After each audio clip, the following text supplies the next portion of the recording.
먼저 이 고대 로봇에 대하여 이야기해보면 이 로봇은 조종석이 없는 스스로 움직이는 로봇입니다.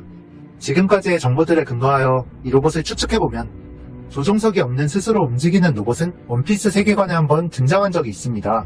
바로 NL의 단기 집중 표지연재입니다. 여기 나오는 너구리 로봇들은 조종석이 없이 스스로 움직입니다. 이 로봇들의 동력은 数ある能力の中でも確か無敵と疑われる能力の一つ雷の力 NL의 번개였는데요. 이 번개 에너지에 대하여 나미가 한번 언급을 한 적이 있습니다. 雷鳴が轟くなんて空気が音速で膨張した証拠それほどの力エネルギーのスケールが違いすぎるのよ本当にあいつは雷そのもの 즉 고대 로봇들을 움직이는 에너지는 강력한 번개 에너지이지 않을까 생각하지만 조금 더 나아가 핵 에너지일 수도 있다고 생각합니다. 저는 우라노스와 플루톤이 현실의 핵이라고 생각하고 있습니다. 핵의 연료인 우라늄과 플루토늄은 원소의 이름을 별에서 가져오던 관례를 따라 천왕성의 이름 우라노스와 명왕성의 이름 플루톤에서 가져온 것이기 때문이죠.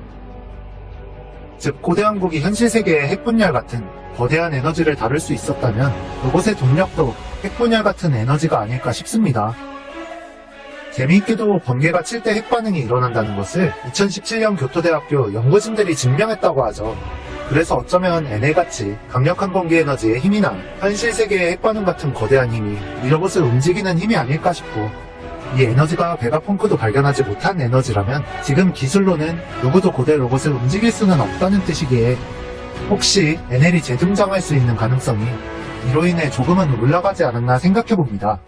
그리고 이 로봇이 싸웠던 200년 전은 어인들이 인류로 인정받고 레벨리에 참가할 수 있게 된 시점이라고 하는데요. 大昔、魚人と人魚は魚類と分類されてたそうだ。だけど200年前、竜宮王国は世界政府の加盟国となり、人間たちとの友好を結んで、王は世界会議への参加も許された。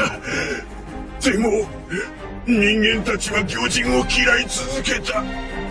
지금도 어인들은 태양 아래 숨어 살며 차별을 당하고 있는데 200년 전에 세계 정부의 가맹국에 들지 못했을 때의 어인을 생각해보면 어인들은 정말 물고기 취급을 당했을 수도 있다고 생각합니다. 즉 어인들이 처음으로 세상 밖에 나오며 레벨리에 참가하고 자신들의 인권을 되찾는 시기에 이 로봇이 레드라인을 올라 마리조아를 덮쳤다면 이것은 어인들을 지키기 위함이었을 수도 있다고 생각합니다. 마치 유적이 있던 달이 폭파되자 달로 날아가서 싸우던 로봇들처럼 말이죠. 조종석이 없음에도 불구 의지를 가진 것처럼 무언가를 지키는 로봇들의 행위는 어쩌면 프로그래밍으로도 볼 수 있지 않을까 싶습니다. 마치 쿠마처럼 말이죠. 쿠마가 어디론가 뛰쳐가는 것은 코알라가 말했듯이 자아가 아닙니다. 이건 마치 쿠마가 베가펑크에게 부탁했던 식의 프로그래밍일 것입니다. 改造の執刀医ドクター・ベガパンクとの間に一つだけ任務をプログラムするという約束をしていたらしい。麦わらの一味の誰かが再び船に戻ってくる日まで海賊船を死守せよ。だからこの2年間奴は本来の記憶もなく人間兵器として過去の自分の命令を全うし俺たちを待っていた。 자아는 없지만 이전에도 쿠마는 프로그래밍하여 써니어를 지킨 이력이 있었으니까요. 그리고 이 프로그래밍은 아마 에그헤드로 이어지겠죠. 그것이 보니일지 베가펑크일지 테라핀 쿠마일지는 알 수 없지만 테라핀 쿠마를 가진 사이퍼폴이 에그헤드에 도착하자 이런 반응을 보였다는 건 테라핀 쿠마가 에그헤드에 온 것에 반응한 것일 수도 있지만 베가펑크의 영역 준비에 반응을 한 것일 수도 있지 않을까 생각합니다. 그렇게 해서 쿠마는 루피네와 베가펑크와 연결이 되며 인격을 되찾는 스토리로 이어지지 않을까 싶은데 이것이 베가펑크가 보니에게 줘야만 한다는 것으로 이어지지 않을까도 생각합니다. 이렇게 지금 에그헤드에서는 쿠마와 혁명군의 이야기까지 끌어들여서 진행을 하고 있는데요. 이번 화에서 베가펑크를 보며 왜 베가펑크가 혁명군과 엮이게 되는지 알 수 있는 부분이 있었습니다. 자신의 뇌를 공유한다. 이것이 의미하는 바는 정보와 기술의 독점을 원치 않는다는 뜻이 됩니다. 정보화 시대에 있는 지금은 그렇지 않지만 당장의 10년 전, 20년 전만 해도 정보가 힘이었습니다. 옛날엔 더더욱 그랬겠죠. 즉 정보와 기술이 권력이고 권력이 세계 정보에 집중되어 있는 원피스 세계관에 이것을 공유하겠다는 생각을 가진 베가펑크는 이것만으로 세계 정보의 반대편에 서게 되고 베가펑크가 왜 자유를 추구하는 혁명군과 가는 방향이 비슷한 것인지 알 수 있습니다. 베가펑크는 공백의 100년을 연구하고 있다는 사실 하나만으로도 세계정부의 제거 대상인데 베가펑크의 사상까지 세계정부의 제거 대상이 되는 것이죠. 그래서 만약에 베가펑크가 죽지 않고 루피와 함께 에그헤드를 탈출하게 된다면 자신과 사상이 같은 드래곤과 함께하게 되지 않을까 생각합니다.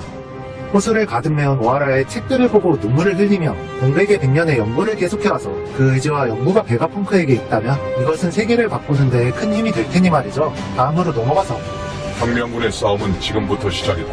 이것은 전쟁만을 의미하는 것이 아닙니다. 혁명군이 본격적으로 등장하는 지금 혁명군이 등장한다는 것은 세계정부라는 하나의 사상이 존재하는 이 세계관에 새로운 사상이 일어나기 시작하고 사상의 충돌이 시작된다는 것입니다. 이 사상이란 것을 잘 보셔야 합니다. 오하라는 공백의 100년의 역사와 어떤 왕국의 존재만 알아낸 것이 아닙니다. 어떤 왕국의 사상까지 알아내었죠.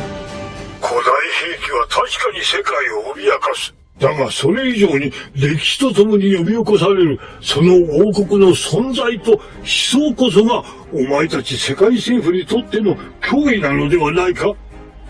그 사상은 현 세계에 가장 위협이 되는 것입니다. 그리고 세계정부에겐 가장 위협적인 사상뿐만이 아니라 가장 위협적인 사람도 있습니다. 43억의 빅맘도, 46억의 카이도도, 40억의 샹크스도, 50억의 흰수염도 아니었습니다. 바로 革命家ドラゴン。この男の思想は危険だ。5、6年も経てば、我々世界政府にとって大きな敵となり、立ちはだかるであろうことは明白であります。 드래곤이었죠. 즉, 드래곤의 사상이 곧 세계정부에게 가장 위협적인 사상이라는 것이죠. 그리고 드래곤이 추구하는 사상의 방향은 自由のため共に戦う意志のある者はこの船に乗れ! 자유입니다. 혁명의 뜻은 기존의 것을 깨뜨리고 질적으로 새로운 것을 세우는 것. 혁명군이 등장하기 시작했다는 것은 지금 오다는 세계정부의 사상까지 뒤흔들 준비를 하는 것입니다. 마지막 세계전쟁에서 루피가 세계정부와 싸우는 건 단지 군림하고 있는 이들을 끌어내리는 것에 그칩니다. 오히려 루피는 해적이니 정부와 싸우는 건 폭도에 불과할 뿐이죠. 지배자를 끌어내린다 한들 이후에 지배와 차별과 탄압이라는 세계정부의 사상이 계속되지 않을 리 없습니다. 루피는 해적으로서 현 지배자를 끌어내리는 것에 그치지만 오다가 지식을 공유하겠다는 지식인을 등장시키고 자유를 추구하는 혁명군을 세계에서 가장 위험한 사상을 가진 남자가 이끄는 세력으로 설정하였으며 리더를 주인공의 아버지로 이인자를 주인공의 형으로 설정한 것은 세계정부가 끌어내려지고 오다운 혁명군이 추구하고 원피스가 나아가야 할 세상이 차별과 비상식적인 것에 대한 자유라는 것을 의미하는 것이라 생각합니다. 그리고 이것이 혁명군의 청설 멤버와 군대장이 오카마와 특별한 종족으로 설정된 이유일 것이라 생각합니다. 이무가 지배하는 원피스 세계관에선 다름이란 틀림이기 때문이죠. 그리고 이것은 정부의 맞선해적인 루피에게 속도가 아닌 명분을 주는 것이라 생각합니다. 루피는 또 해적으로 남겠지만 말이죠.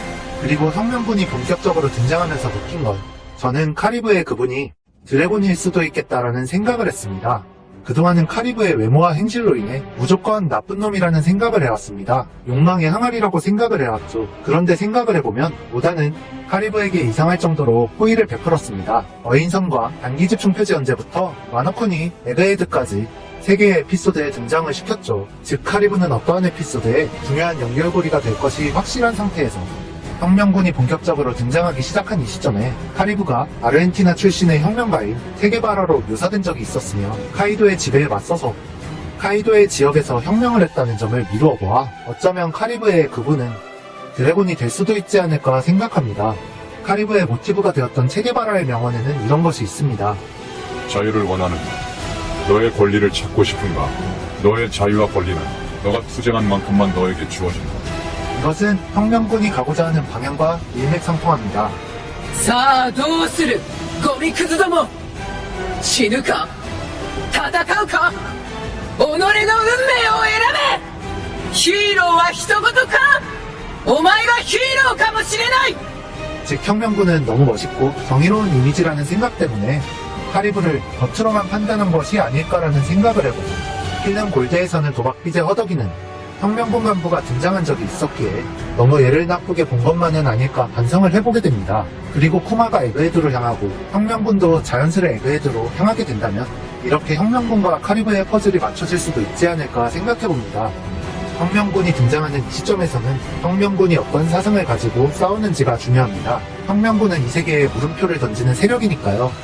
그리고 혁명군이 마지막 전쟁에서 루피와 함께하게 된다면 루피는 해적으로서 낭만을 찾아가겠지만 세계정부의 사상이 지배하는 원피스 세계관은 달라질 것이기에 원피스의 의미가 하나의 평화가 아니더라도 보다는 하나의 평화로 이어지는 만화를 그리고 있는 중이라고 생각합니다.